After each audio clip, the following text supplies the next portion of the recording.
Hello students, आपके अपने YouTube channel learn like Gurukul में आपका स्वागत है। तो मैं हूं अमित सर और आज आपको पढ़ाने वाला हूं कक्षा 10 का हिंदी व्याकरण, जो कि होने वाला है रस। रस में दो चीज़ें हमें 10 में पढ़नी होती हैं। कौन कौन से रस होती हैं? वो होता है एक हास्य रस, दूसरा होता है करुण रस। आइए हम उसी पर चर्चा करते हैं। आज उसी को सीखेंगे और उसी को समझेंगे। ठीक, तो चलिए देखते हैं कि हास्य रस क्या है। हास्य रस का स्थायी भाव हास है। हास रस का स्थायी भाव क्या है? हास। जब यही हास नामक अस्थायी भाव विभाव, अनुभाव तथा संचारी भाव से संयोग करता है तो वहाँ पर हास रस की उत्पत्ति होती है। अर्थात जहाँ पर अस्थायी भाव, विभाव, अनुभाव और संचारी भाव से संयोग यानी यहाँ पर उसका मिलन होगा, उसे कहा जाता है हास रस। जैसे एक एग्जाम्पल से देखते हैं। एग्जाम्पल क्या हमारे पास कि शीश पर गंगा हंसे, भुजंगा हंसे, हास ही को दंगा भयो नंगा के विवाह में। ये पंक्ति कब कही गई आपको पता है? ये पंक्ति कही गई है जब शिव जी विवाह, पार्वती से विवाह के लिए उनके घर आए हुए थे। उस समय जो महिलाएं थीं वो देख करके उनका मजाक बना रही थी। तो उस समय पर एक हंसी का माहौल था। किसका माहौल था? एक हंसी का माहौल था। उसी के लिए हास रस है। आपको इस पद को पढ़ने के बाद आपको हंसी आएगी। ठीक, यदि आप इसके बारे में समझेंगे तो।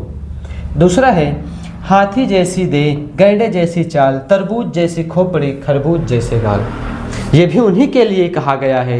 वही महिलाएं फिर से दोबारा उन्हीं को कह रही थी कि भाई हाथी जैसी दें। शिव जी तो मोटे थे ही पहले से ही, और गैंडे जैसे उनकी चाल भी थी, धीरे धीरे चलते थे। और तरबूज जैसे खोपड़ी, उनका सिर मतलब बड़ा था। और खरबूज जैसी गाल, उनके जो गाल थे फूले हुए थे। ऐसा वो कह रही थी, जो कि उनका ऐसा था नहीं, और वहाँ की महिलाएं ऐसा मजाक बना रही थी। तो ये हो गया हास्य रस। अगला देखते हैं। अगला क्या है? करुण रस। आप ये दो ही रस पढ़ने में इंपॉर्टेंट हैं और यही आपके एग्जाम में आएगा। यहाँ से आपको 2 से 3 मार्क्स तो मिलने ही मिलने हैं। तो ध्यान से देखिएगा कि करुण रस का स्थायी भाव शोक है। क्या है? शोक।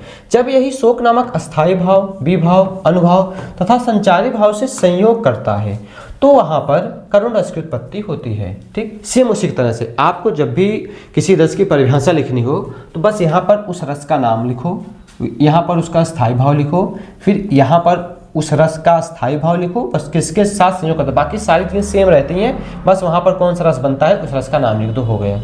यही आपको हर एक रस की परिभाषा में करना है। ठीक, अगर आपको रस और रस का स्थायी भाव मालूम है तो आप परिभाषा लिख सकते हैं। बस आप एग्जाम्पल याद रखिए। जैसे कि एक उदाहरण है, इसमें शोक यानी करुण, यहाँ पर इसमें इस पंक्ति में जो होगी, जो भी इसका एग्जाम्पल लेंगे, उसमें कहीं ना कहीं कोई ना कोई रो रहा हो, कहीं ना कहीं विलाप हो रहा होगा कि उसके लिए, यानी जिसके लिए कहा जाएगा उसके लिए विलाप, यानी आपको पढ़ने के बाद इसमें से रोना आएगा। तो ऐसी पंक्ति हैं जैसे कि शोक बिकल सब रोवा हिरानी, रूप शील बल तेज बखानी, करहि विलाप अनेक प्रकारा, परहि भूमितल 12 ये लाइन कही जा रही है कि जब श्री राम जी वन को जा रहे थे तब वहाँ पर कहा जाए शोक विकल सब, जितनी भी रानियाँ थीं सब दुखी होकर के रो रही थीं।